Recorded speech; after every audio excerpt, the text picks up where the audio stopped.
Knowing which vehicles to buy is the first part of the equation.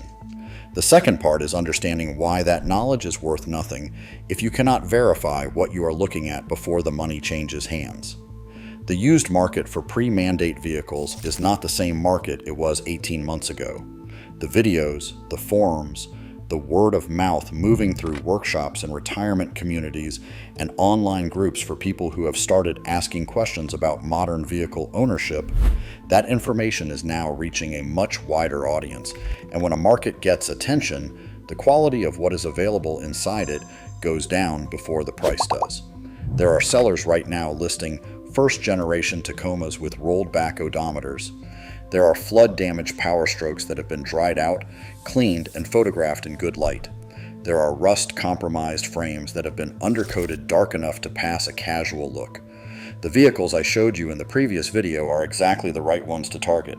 But walking onto a lot, or responding to a private listing without knowing how to read what is in front of you, is how buyers pay pre-mandate prices for post-flood problems. What professional mechanics use when they evaluate a used vehicle for their own purchase is not complicated. It does not require specialist equipment for most of it. It requires knowing where the problems hide and knowing which questions to ask before you ever drive to see the vehicle in person. Start before you leave the house. Ask the seller for the vehicle identification number, VIN, and run it through the National Motor Vehicle Title Information System. Not just a consumer vehicle history service, this is the federal database.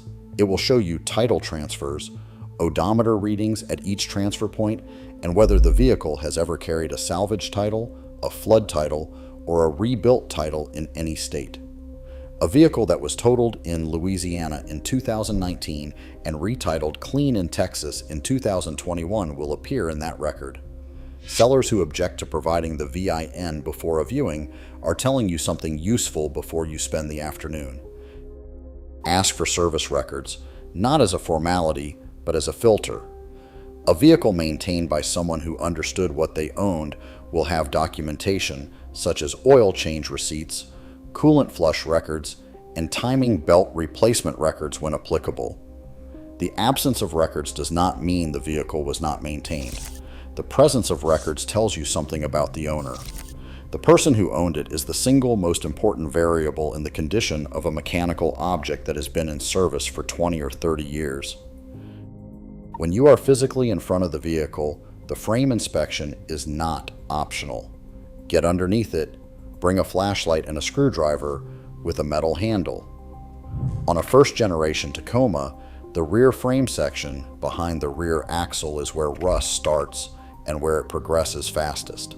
Tap the frame rails with the handle of the screwdriver. A solid frame returns a sharp, clear sound. A frame with internal rust returns a dull sound and sometimes nothing at all. If the screwdriver tip penetrates the metal under light pressure, you're looking at a vehicle that will require a complete frame replacement to be safe. Walk away from that vehicle regardless of the price. On the 7.3 Power Stroke, the inspection priority shifts to the cooling system and the oil. Pull the coolant reservoir cap when the engine is cold and look at the surface of the coolant. Oil contamination appears as a brownish film or oily residue floating on the surface. That is head gasket territory, and on this engine it is a known failure point that becomes expensive when it has been running for an extended period. Pull the oil dipstick and examine the color and consistency. Black oil that has clearly not been changed recently tells you about the previous owner's habits more clearly than anything they will say to you. For any vehicle on the list from the previous video, pull the engine oil cap and look at the underside.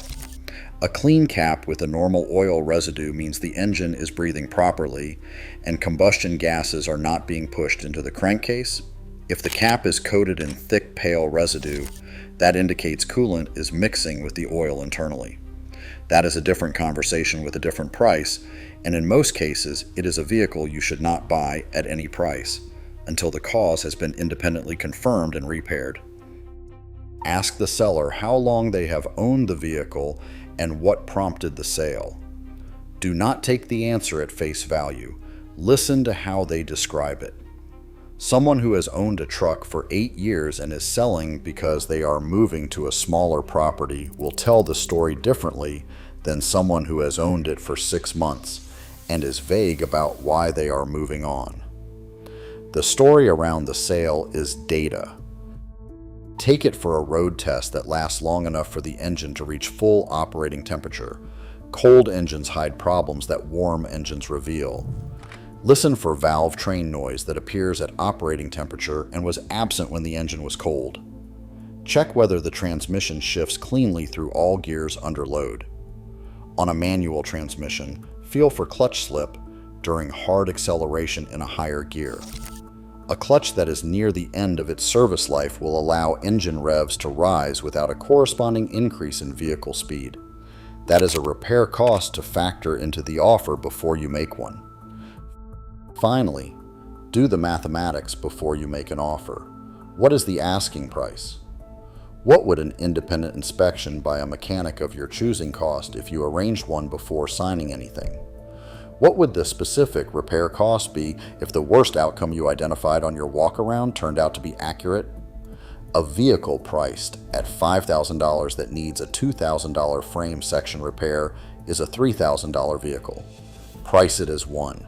A seller who will not accept that offer has told you what you need to know. The buyers who are overpaying for the wrong examples are the buyers who skip this process. The mechanics who are quietly acquiring these platforms for their own families are not skipping it. They are doing it faster than you because they have done it hundreds of times. But the process itself is not complicated, and there is no part of it that requires anything beyond time, a flashlight, and the willingness to leave without the vehicle if it does not pass. The next question most buyers have after completing a purchase is one they did not expect to be asking. They want to know what their vehicle is now worth relative to what they paid, and what it will be worth in 2 or 3 years. The answer to that question is not what the standard depreciation model would lead you to expect. For the specific platforms we have discussed on this channel, the value curve has reversed. That is the subject of the next video.